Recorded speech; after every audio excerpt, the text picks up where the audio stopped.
اتصال ضروری ہے باطن سے کہ جب ہم اس مقام پہ پہنچیں تاکہ ہم اس وادی کو سمجھ پائیں کہ وادی کون سی وادی ہے۔ دوسری طرف ایک کہ صرف ہم اپنی طرف بڑھنے کی کوشش کریں لیکن اس رکاوٹوں کو نہ پہچانیں۔ قرآن جو ہے وہ جب ذکر کرتا ہے، انسانیت کی بقا کی بات کرتا ہے، تو قرآن اپنے قصوں کے ذریعے سے، اپنی ان واقعات کے جو انبیاؤں کے واقعات ہیں، وہاں پر گھر کی توصیف کرتا ہے، گھر کی تعریف کرتا ہے۔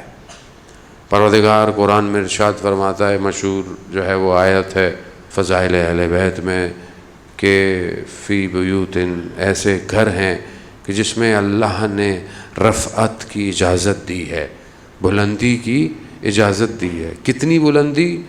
کہا عرش تک کی بلندی کی خدا نے اجازت دی ہے اس گھر کو، اور یہ وہ گھر ہیں کہ جس میں ذکر ہوتا ہے۔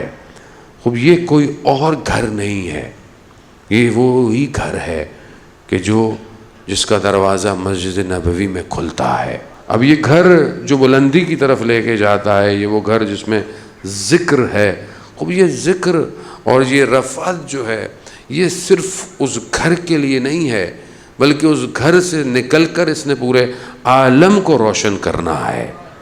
وہ نور جو اس گھر سے نکل رہا ہے، اس نور نے پورے عالم کو روشن کرنا ہے، اور یہ نور اللہ نور السماوات، اللہ ہی نور ہے جو زمین اور آسمان کا ہے۔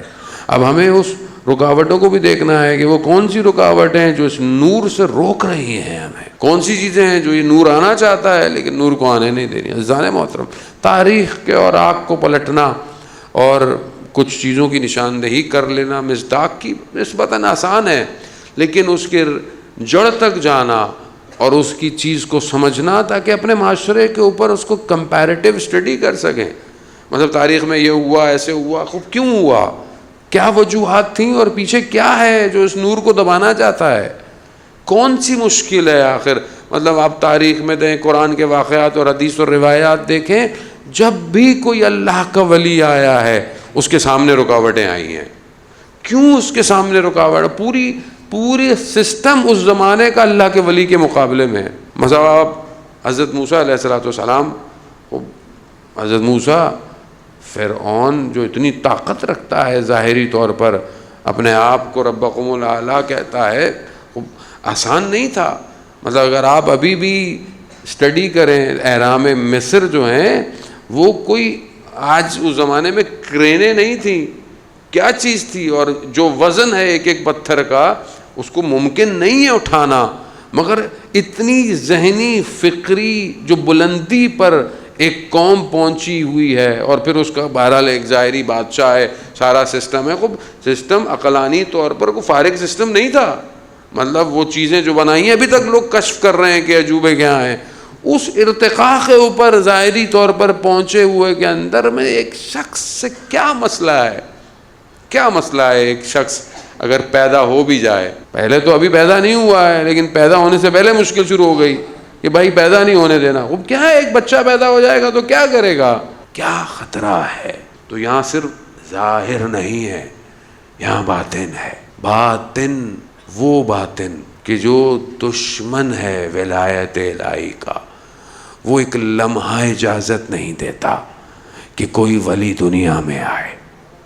پہلے دن سے اس نے یہ ٹھانی ہوئی ہے، اللہ کی بارگاہ میں اس نے قسم لی ہوئی ہے، پروردگار مجھے وقت دے۔ خوب یہ اتنا آسان نہیں تھا، خوب ایک بچہ آتا چلا تھا، نہیں آنا چاہیے، یہ پورا سسٹم کولیپس ہو جائے گا۔ لوگوں کے جن کے حمل تھے ان کے بچوں کو زندہ مارا گیا، مگر خدا اپنے نظام کے ساتھ اس حمل کو مخفی کیے ہوئے کہ پتہ نہ چلے کہ حضرت موسیٰ کی ولادت ہونے والی ہے۔ اور جب ولادت دی تو ماں کو یہ تسلی دی۔ ماں کے لیے آسان نہیں ہے اپنے جگر کے ٹکڑے کو دریا میں، سمندر میں بہا دے اور چلا جائے، نہیں، ماں کے دل کو تسلی دے رہا ہے، گھبراؤ مت، ہم اسے تمہاری طرف پلٹائیں گے۔ قرآن ظاہر ہے اپنے باطن کے اندر چیزوں کو چھپائے ہوئے ہے، مگر میں بیچارے کو کہاں قرآن پڑھنے کی توفیق ہے، پڑھ بھی لی تو اوپر سے سمجھے گا کون؟ مولانا یہ تفسیریں جو لکھی گئی ہیں کون سمجھے گا؟